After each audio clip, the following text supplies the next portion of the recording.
বন্ধুরা, গতকাল আমাদের বাড়িতে রাত্রিবেলা পিঠে হয়েছিল। দেখো, চাল বেটে তার চুচকুলো পিঠে করা হচ্ছে। করার মধ্যে চাল মিক্সচার মেশিনে বেটেছিলাম ভিজিয়ে করে।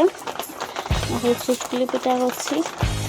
হালকা একটু তেল দিয়ে কড়ার মধ্যে, তারপরে চালের গুঁড়ো আর নারকেল পেস্ট করে নিয়ে মিক্স করে চুচকুলো পিঠে তৈরি হচ্ছে।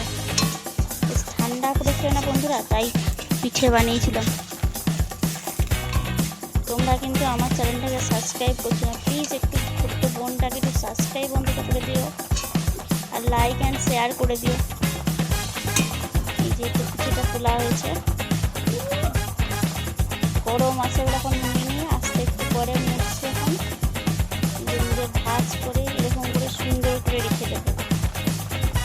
এই পিঠেগুলো বেশ গুড় দিয়ে খেতে ভালো লাগে, এমনিও অনেকে খায়, কিন্তু এটা গুড় দিয়ে খেতে ভালো লাগে। সাবস্ক্রাইব করে দিও বন্ধুরা।